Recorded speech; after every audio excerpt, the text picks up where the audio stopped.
They filled my well with concrete, semi-private, fully permitted, professionally constructed well, treated it like it was some kind of hazardous waste site threatening their cookie-cutter utopia. And leading the charge, Meredith Sloan, the self-appointed queen of the HOA, clipboard in hand and a superiority complex to match. She stood there smiling like she'd just saved the neighborhood from a terrorist. Not a well, she called it a safety measure, I called it an act of war, and I don't lose Warsaw, especially not to power-hungry suburban tyrants in design or yoga gear. If you've ever gone toe-to-toe with an HOA that thinks it's running a covert government agency, stick around, and in the comments tell me the most outrageous thing your HOA has ever pulled. But before we get into the insanity, let me rewind about 6 months to where it all began. I had just moved into Riverside Heights after selling off my consulting startup. It was a gorgeous community of about 50 homes tucked into the foothills of Colorado Springs. I paid $800,000 in cash for my new home, and no loans, no mortgage, because I was finally ready to enjoy a quiet life, one where I could focus on my freelance engineering projects. You see, I'm a civil engineer with a specialty in water and drainage systems or resorts, luxury compounds, that kind of thing. After 8 long years in a corporate cubicle jungle filled with pointless meetings and micromanaging bosses, I went solo. Best decision I ever made. I was pulling in 6 figures, working half the hours, and actually building things that mattered. My first personal project, a well, not just any well. This was going to be a masterpiece. A reflection of everything I knew about sustainable water systems. I built it myself, from the ground up. It was clean enough to outperform city water, and stylish enough to belong in a 5-star resort. I installed LED lighting that bathed the water in a soft blue hue at night. An automated control panel monitored water quality by the second. The granite trim shimmered in the sunlight and turned ethereal after dark. I'd worked on million-dollar projects, but this was the first thing I had built that was truly mine. It wasn't just about function, it represented everything I stood for: innovation, self-sufficiency, and doing things right even if it cost more. Standing beside it with a cold glass of the purest water I'd ever tasted, I finally felt settled, like I'd arrived. That's when she appeared. Meredith Sloan knocked on my door 3 days after I completed the well. She brought a welcome basket full of overpriced cookies and wore the kind of flawless makeup and coordinated outfit that practically screamed, "I live to judge my neighbors." She was 42, recently divorced from some hotshot Denver lawyer, and fresh off a $2.5 million settlement which she used to buy the priciest house in the neighborhood. What I didn't know at the time was that Meredith had once thrived in the spotlight. She had been the trophy wife who hosted galas, chaired social clubs, and orchestrated charity auctions. Her very public and messy divorce had stripped her of that identity. Now, she was hungry to control something, anything. "Welcome to the neighborhood," she said with a stiff smile that never quite reached her eyes. "I'm Meredith, the HOA president. I just had to come see this well everyone's buzzing about." She circled it slowly, curiosity fading into something less pleasant, envy, maybe. "Are you an architect?" she asked, visibly impressed despite herself. "Civil engineer," I said, pulling up the control app on my phone. "I design water systems for high-end resorts. This one uses state-of-the-art filtration. The water is 10 times cleaner than what the city provides." I was genuinely happy to share my work. I thought she might appreciate the innovation, but her face changed. "Oh, interesting," she said, her tone instantly colder. "You know, in Riverside Heights, we really value simplicity, a broken bar, and keeping things harmonious with the community." My instincts flared. Harmony with nature? Sure, that's exactly what I built this well for. This is sustainable living, I replied. The cleanest, most eco-friendly water you can drink. She gave me that frosty smile again. "I meant harmony with the community, Mason. We like things to a broken bar flow smoothly around here." Something about the way she said smoothly made my skin itch. Still,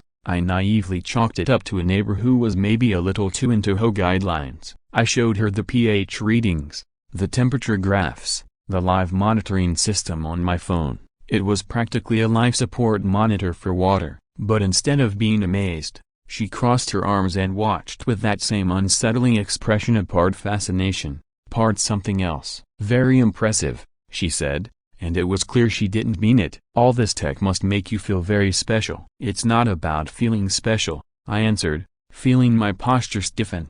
"It's about sustainability, water independence. This setup could be a model for other homes in the area." Apparently, independence was the trigger. Her eyes narrowed. "Independence," she echoed slowly. "That's a broken bar curious word choice. Here in Riverside Heights, we believe in interdependence, shared standards, working together." She said it like independence was an offense. As she turned to leave, she paused at the edge of my driveway. "Oh Mason," she said with that same tight-lipped smile, "there's an home meeting next week. You really should come." That didn't sound like an invitation, it sounded like a summons. I watched her walk back to her sterile, perfect house. It looked like every other one on the block, right down to the luxury landscaping that probably cost more than my car. But she kept glancing over her shoulder at my well with an expression I couldn't quite decode. If I had known what she was capable of, I would have started documenting everything from that moment. Because Meredith Sloan was about to make it her mission to destroy the one thing that gave me peace, all because I dared to build something beautiful and unregulated in her perfectly curated kingdom. The community center room was beige in every sense, drained of personality, energy, or warmth. I arrived expecting the usual boring rundown of lawn care schedules and mailbox repairs. What I walked into instead felt like a stage set for a public ambush. Meredith stood confidently at the front, a thick binder clutched in one hand, her trademark icy grin fixed in place. Around 20 homeowners sat in folding chairs, all avoiding my gaze like I was carrying a contagious disease. "Before we begin tonight's standard agenda," she said, voice chirpy and theatrical, "I'm thrilled to introduce our newly approved community guidelines." A knot formed in my stomach. She began reading off the Rule S of 15 of AMA, each one cutting deeper than the last. They weren't general community updates, these were precision-guided attacks disguised as policy. Restrictions on lighting, plant types, visible structure as a broken bar, even wells. Every item felt like a direct hit on my property. The well, the landscaping, the light side installed, everything was suddenly non-compliant. It wasn't regulation, it was sabotage wrapped in bureaucracy. As Meredith calmly read through each line like a butcher carving meat, the room remained silent. Not one cough, not one shuffle, just the hum of passive complicity. Everyone knew exactly what was going on and no one dared speak up. I stood slowly,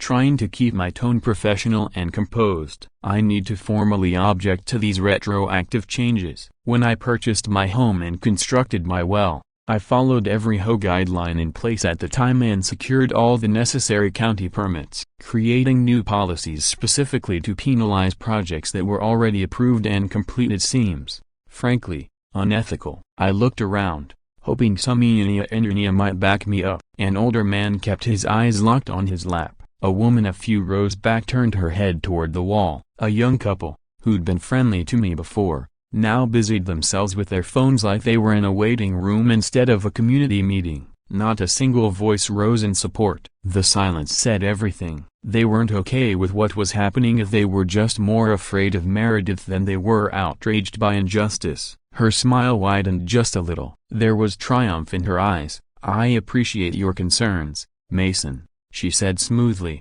"but our responsibility is to ensure all features in our neighborhood remain safe and appropriate." "I'm sure you understand." That word appropriate carried so much venom the way she said it, like my well was obscene. People shifted in their chairs, clearly uncomfortable with the tone and direction of the meeting, but not one of them dared to speak out loud. I couldn't help myself. I raised my voice slightly. "I'm a licensed civil engineer with full insurance coverage. This system exceeds all state and federal safety standards. I can assure you, it's likely safer than the municipal water supply." I held up my phone, displaying the real-time water monitoring app. Meredith didn't even look. She simply waved a dismissive hand. "I don't question your credentials," she said sweetly, "but rules exist to protect everyone. No one is exempt, not even experts." The way she emphasized expert made it sound like a slur. "These guidelines were created after my well was built," I pressed. "You can't suddenly change the rules and punish me for something that was perfectly legal before. That's not governance, it's harassment." The air in the room turned colder. Her smile twitched just for a second. It wasn't much,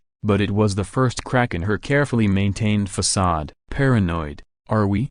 she said with a small, mocking laugh that no one joined in on. "We're simply preserving the uniform beauty of this community." "Surely, you want to be a good neighbor and cooperate." The threat beneath her words was sharp as broken glass. This wasn't a president enforcing bylaws. This was a tyrant marking territory. Meredith went on, her voice syrupy but firm. "What used to be acceptable doesn't always align with our evolving community vision. Things change, Mason, and we all have to change with them." She gestured around the room like she was speaking for everyone, but I noticed the uneasy expressions of several attendees. They didn't look united. They looked trapped. The rest of the meeting dragged on for another hour of trash collection updates, holiday decor discussions, but I couldn't concentrate. All I could think about was the realization that somehow, without meaning to, I had made myself a target. And every time someone raised a routine concern, Meredith would glance in my direction,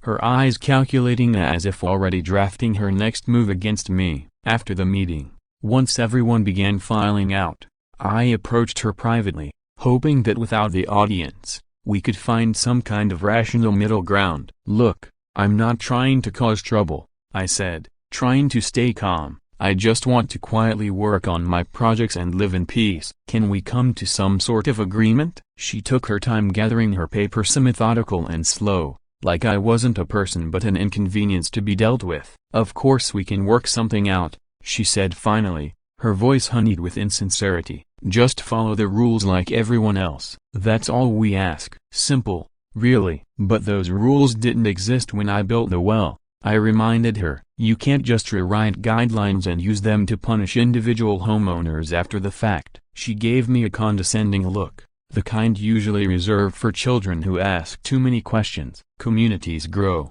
Mason. Standards have to grow with them. I'm sure someone as smart as you can figure out how to adjust." The word "adjust" came out like surrender. I left that meeting knowing I was heading into a battle, but I still believed logic would win. I had paperwork, county permits, engineering credentials, and a well that was not only safe but environmentally progressive. I was wrong. When I got home that night, I found the first violation notice taped to my door. Violation: unauthorized electronic decoration visible from street. Fine: $75 per day until corrected. They were going after my solar panel, a piece of green infrastructure. Functional, efficient, responsible. I stared at the bold red text and realized Meredith Sloan wasn't interested in fairness or compromise. She wanted control. The battle for my independence had officially begun. What followed was the most maddening month of my life. Meredith unleashed a coordinated assault disguised as policy enforcement. Every day brought a new violation notice, each more absurd than the last. They fined me for towels, tomatoes, trash bins,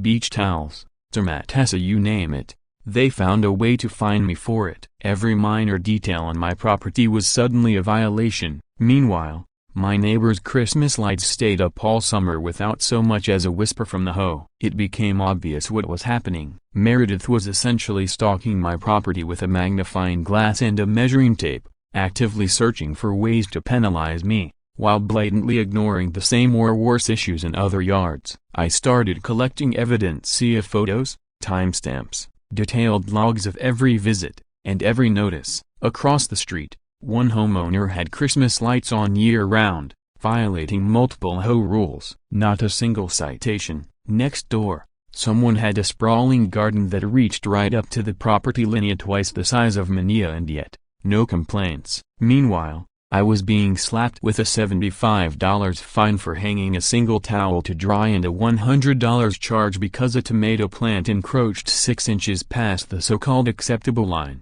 By the third week, I'd racked up over $1,200 in fines, every one of them petty to the point of absurdity. I reached out to the HOA's management company, hoping to speak with someone who might be more level-headed, but I was told that all enforcement decisions were at the sole discretion of the community president. In other words, Meredith had total control. I then contacted a local attorney who specialized in HOA disputes. At first, he seemed interested, but after a single phone call, He backed out of telling me only that he'd had a conversation with someone familiar with the area and that he'd be declining to represent me. That's when it clicked. Meredith's influence stretched far beyond our little neighborhood. As the ex-wife of a high-profile Denver lawyer, she had connections, and those connections were helping her silence opposition before it could form. People who might have normally stepped in to fight back were suddenly unavailable, unwilling, or uninterested. It was a masterclass in manipulating a system that was originally meant to preserve community order, not facilitate personal vendettas. Each day brought new and increasingly absurd interpretations of the HOA rules, and somehow,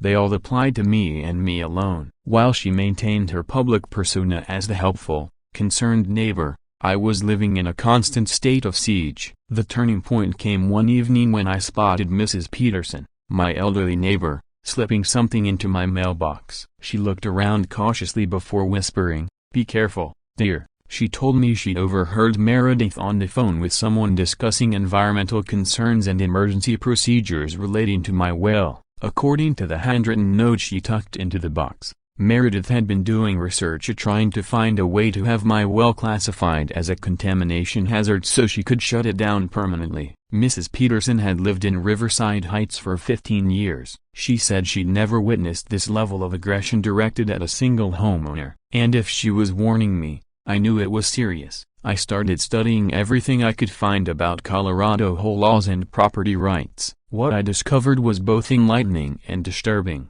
HOAs wield an alarming amount of power. They can enforce regulations, fine homeowners, and even initiate legal proceedings. But they also have a legal responsibility to apply rules equally and in the best interest of the community and not to wage personal vendettas. If I could prove a consistent pattern of targeting and document her true motivations, I might have a case. But Meredith was careful of hiding behind vague phrases like community safety and neighborhood harmony. On the surface, everything seemed legal. Then I stumbled on something big. While reviewing city water regulations and utility agreements, I came across this service contract between our neighborhood and the municipal water supplier. In the dense legalese was a clause that caught my attention. The city reserved the right to terminate service to any community involved in verified environmental violations or if it failed to comply with municipal water usage guidelines. That's when it hit me. If Meredith could fabricate an environmental emergency tied to my well, she could not only force me to shut it down but also make herself look like the hero who protected the neighborhood from a looming disaster. I sat at my desk that night, surrounded by violation notices and documentation, trying to figure out how to respond to someone who seemed to hold every card. The next morning, I got my answer and a terrifying glimpse of how far she was willing to go. At 6:30 a.m., I was jolted awake by the roar of heavy machinery. At first, I assumed it was road work or a city crew working on utilities, but then I realized the noise was coming from my own yard. I threw on the nearest clothes and rushed outside. And that's when I saw two concrete. Two massive concrete trucks were parked in my driveway. 3 workers in hard hats were gathered around my well with the same granite-rimmed beauty I had built with my own hands. Now it was wrapped in plastic sheeting and plastered with a bold yellow sign that read "Danger, do not approach." It looked official enough to scare off anyone who didn't know better. "What the hell is going on here?" I yelled, hurrying toward them as they began setting up their equipment. The foreman, a grizzled man probably in his 50s, looked genuinely sympathetic as he handed me a clipboard stacked with official-looking forms. "Sorry, sir," he said. "We've been directed by the HOA to conduct an emergency environmental remediation. This well's been flagged as a potential contamination risk. We're required to see LIDA immediately." My hands trembled as I flipped through the paperwork. Phrases like groundwater contamination, public health risk, and authorized emergency action jumped off the page. "This is insane," I said, trying to stay composed. "My well is cleaner than the city's supply. I have lab reports, monitoring data, certifications. This is all completely bogus." The foreman gave a helpless shrug. "Look, I just follow instructions. We've got county permits, and your HOA signed off. If there's a problem, you'll have to take it up with them." He gestured toward a county vehicle parked across the street. A government official stood beside it, clipboard in hand, documenting everything with photos like it was a crime scene. I grabbed my phone and started recording. If I had any hope of fighting this disaster, I'd need every second of proof. The crew worked with practiced speed, dragging the hose from the pump and positioning it over the mouth of my well. I stepped forward. "You can't do this without my consent. This is private property." The county official walked over, flashing a badge that made everything seem sickeningly legitimate. "Actually, sir," he said, "under emergency health codes, we're authorized to take immediate action in the event of a confirmed public safety concern." The host submitted a formal complaint with supporting evidence, and our preliminary tests indicated elevated levels of contaminants. "What tests?" I snapped. "No one from the county ever tested this well. I'm the only one who's run any analysis and I can prove it exceeds every safety requirement." The official shifted uncomfortably but didn't budge. "I understand your frustration,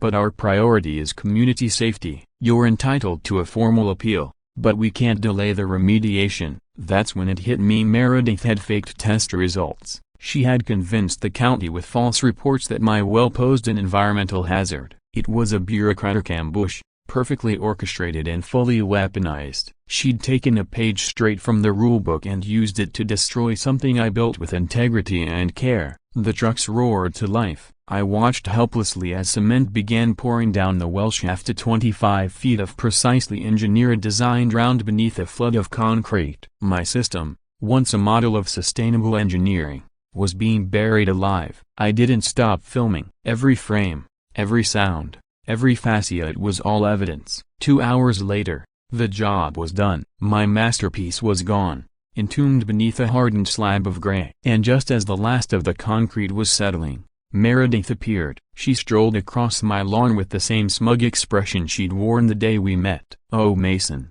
I'm just devastated about all this," she said, her voice dripping with manufactured sympathy. "I know how much you loved your little project. But sometimes we all have to make sacrifices for the greater good." I clenched my jaw so hard I thought my teeth might crack, but I kept the camera rolling. "We couldn't take the risk of contamination," she continued, perfectly rehearsed. "I'm sure you'll agree that clean, safe city water is what's best for everyone." "You made this up," I said, my voice trembling with fury. "You know damn well my well was safe. This is nothing but harassment." For a split second, her mask slipped just enough to show the steel underneath. "That's a serious accusation, Mason," she said, feigning shock. "Are you suggesting the county health department is involved in some kind of conspiracy? That sounds a bit paranoid." She emphasized paranoid like a doctor delivering a diagnosis. "I'm saying," I replied, still filming, "that you've made the worst mistake of your life." She let out a brittle laugh,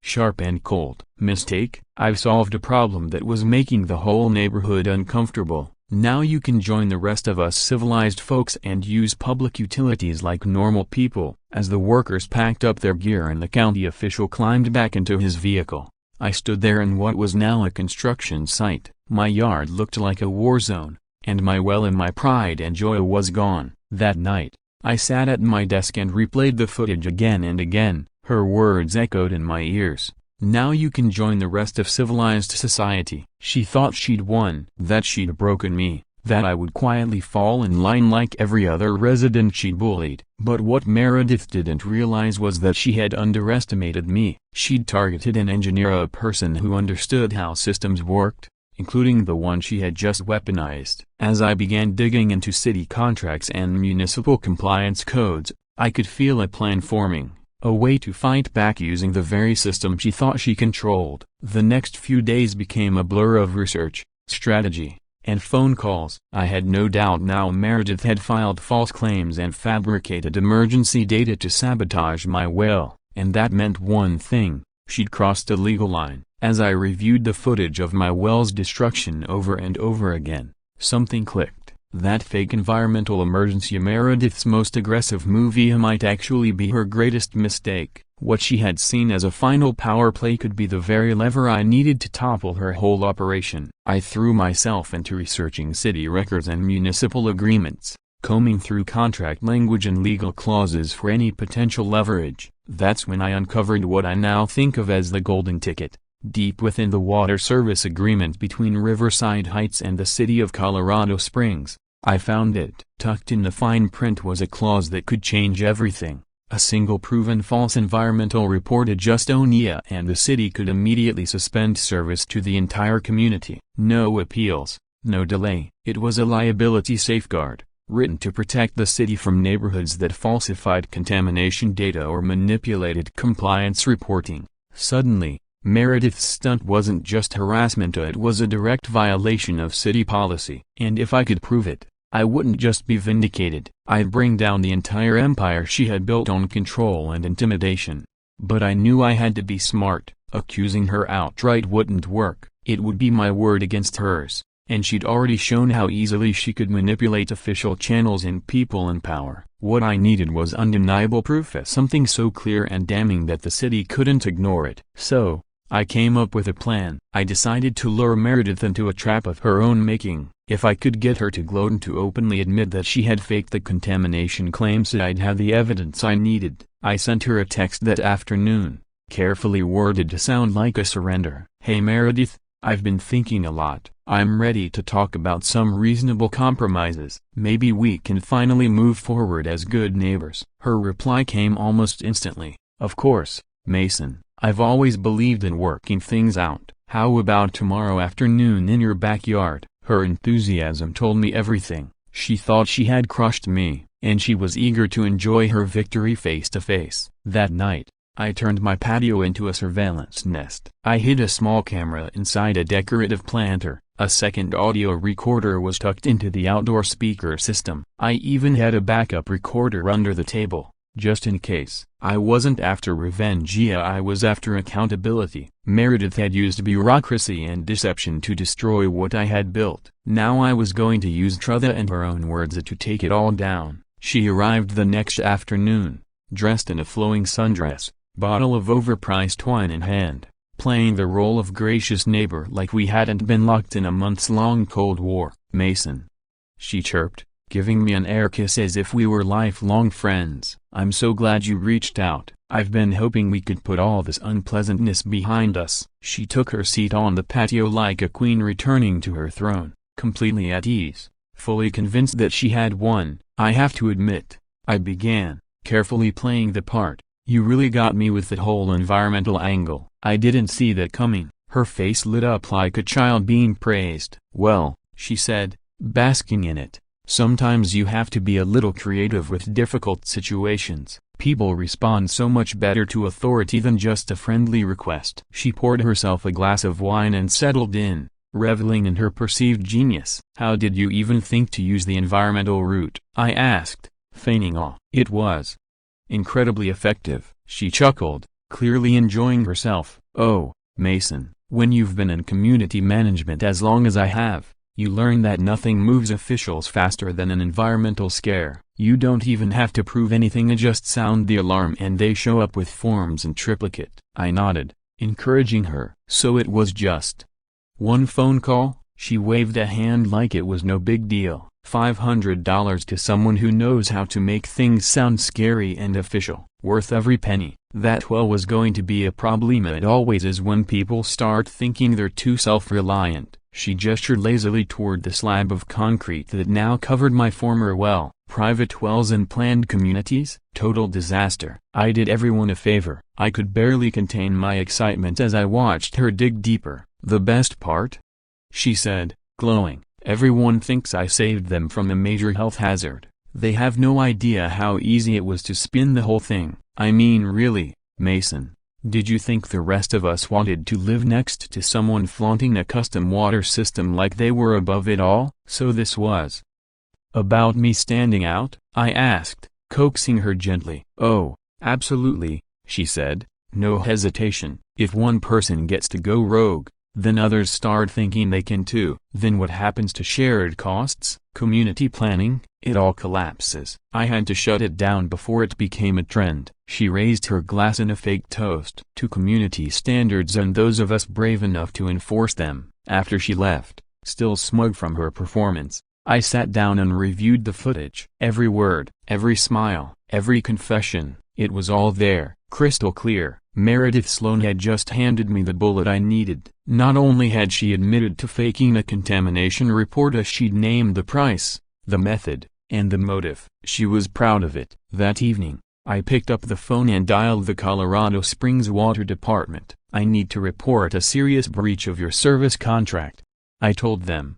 "There's been a fraudulent environmental claim submitted by a homeowners association board member, and I have recorded proof. I've reviewed the Riverside Heights Community Service Agreement," I told the city supervisor, "and I have video evidence to prove the environmental claims were fabricated." Within 48 hours of my call, everything changed. I submitted Meredith's recorded confession, along with a detailed written complaint outlining her campaign of harassment and the fraudulent contamination report. The city didn't take this lightly. False environmental filings weren't just unethical, they exposed the municipality to legal liability. By Thursday morning, every household in Riverside Heights received the same urgent notice: water service temporarily suspended pending investigation of contract violations and fraudulent environmental reporting. Estimated restoration, upon completion of city inquiry. The first call came in at 7:15 a.m., then another at 7:20. By 8 o'clock,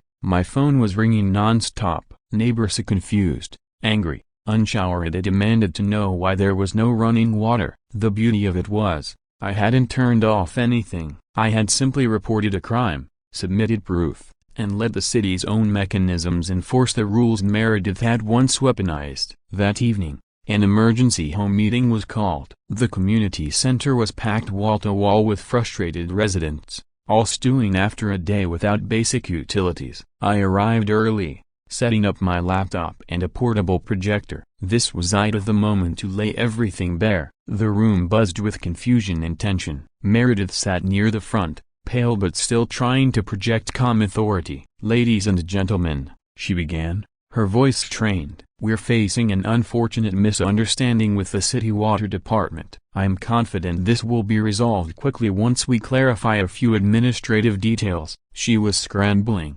trying to frame this as a clerical hiccup, but I saw the tremor in her hands. She knew the truth was coming. I stepped to the front. "There is no misunderstanding," I said, plugging my laptop into the projector. "Water service was suspended because the city discovered fraudulent environmental claims were filed by this HOA, claims used to justify the destruction of my well. That's a violation of our community service contract, and I have proof." The room went silent, tense. "Still, what you're about to see," I continued, "is a video of our HOA president admitting she paid $500 for a fabricated contamination report and used it to manipulate county officials." I hit play. Meredith's voice echoed through the speakers. $500 to someone who knows how to make things sound official and scary, worth every penny for the results. Gasps. Eyes widened, her tone a casual, arrogant delight. It said more than the words themselves. She laughed on screen,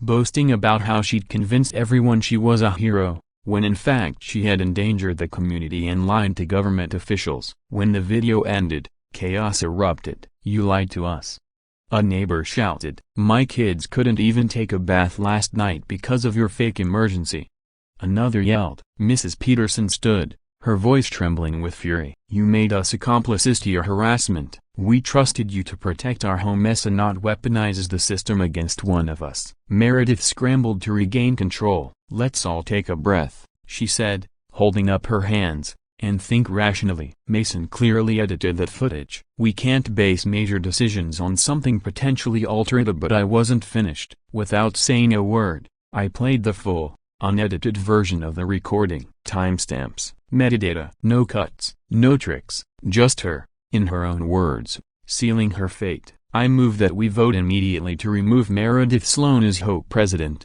one man called out. "Seconded." Voices shouted from every corner. The vote was swift and brutal, 48 in favor of removal, 1 against. Hers. She sat frozen in her chair, alone now, as the community she had controlled with fear finally turned on her. But the matter wasn't over. The neighborhood still had no water, and people were desperate for a solution. "Mason," Mrs. Peterson said, turning to me, "you understand all this better than we do. Can you help us fix this?" I had already prepared. "I've spoken with the city," I told them. "They're ready to restore service within 24 hours on one condition. We need to officially disavow Meredith's actions and submit a written statement confirming her false report was not authorized by the HOA." The paperwork had been drawn up that morning. We signed it that night. Meredith, of course, refused. As people left the meeting, many stopped to speak with me, to apologize. "We should have stood up sooner," one said. "We all saw what she was doing, a broken bar, but no one wanted to be next. She made it clear," another added, "that anyone who pushed back would get what you got. We were afraid." Meredith remained behind in her seat, surrounded by empty chairs, staring at the ruins of her power. When our eyes met, she hissed through clenched teeth, "This isn't over, Mason. I'll sue you. I'll sue the board. I'll sue this whole goddamn neighborhood." Her words rang hollow threats from someone who had just realized that fear no longer worked. I looked at her calmly. "Good luck with that. Everything I did was legal and documented. Can you say the same?" The next morning,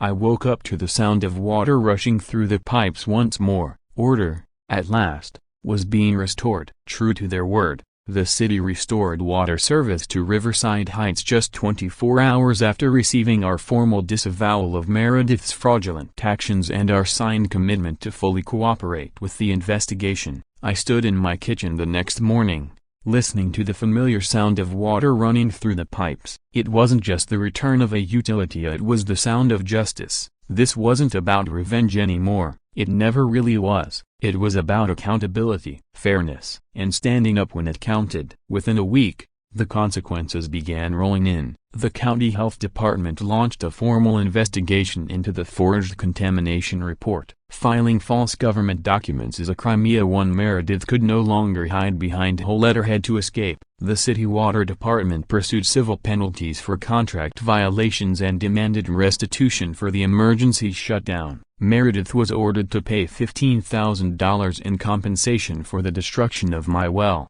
plus additional funds to cover the HOA's legal fees and administrative expenses. But the financial costs were nothing compared to the social fallout. Riverside Heights had a 30-day notice requirement for major changes in residency. Meredith's departure wasn't official yet, but it was inevitable. Her reputation was shattered. No one returned her waves anymore. Former allies crossed the street to avoid her. The local charities she once strong-armed cut ties immediately. With the settlement money, I hired a professional drilling company and built a new well, deeper, cleaner, and smarter. This time, I added a 5-layer filtration system, a solar-powered backup array, and multiple access points so nearby homes could connect if they wished. What had once been my personal project had become a shared resource. Mrs. Peterson was the first to hook into the new system. Then 2 more families followed. Meredith had tried to destroy independence. Instead, she'd sparked a quiet revolution in self-sufficiency. The well became more than just a water source, it was a symbol of resilience. I landscaped the area with native Colorado flora,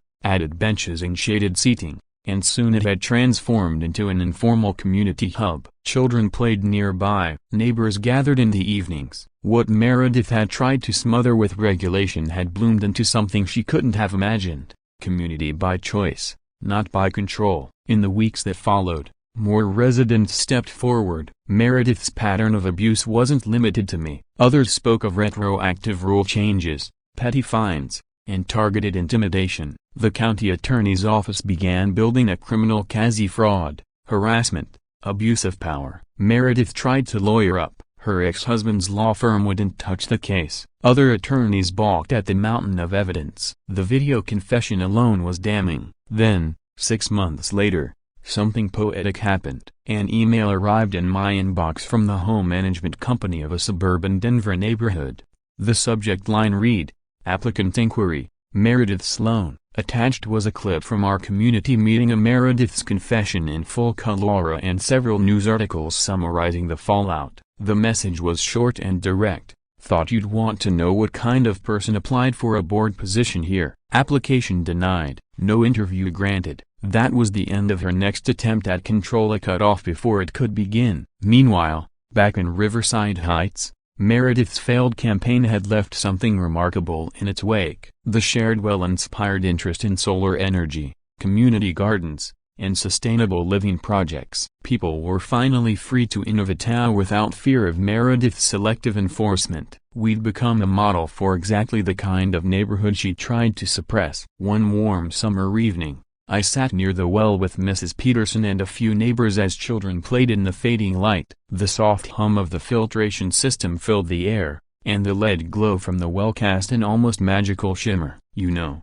Mrs. Peterson said, "Meredith thought she was protecting property values by keeping everything the same, but this place, it's worth more now because people actually want to live here." She was right. Home values had risen, yes, but more importantly, the quality of life had soared. People were no longer afraid to start projects, plant gardens, or challenge bad ideas. We had broken free from her grip, and something better had taken root. I looked around and realized something unexpected. Meredith had done me a favor. Her campaign of control had forced me to become more involved, more resilient, more determined to build something real. She taught me the value of community, and not one built on rules and fear, but on trust, respect, and shared strength. Sometimes, the best way to respond to someone trying to tear you down a broken bar is to build something better in their place.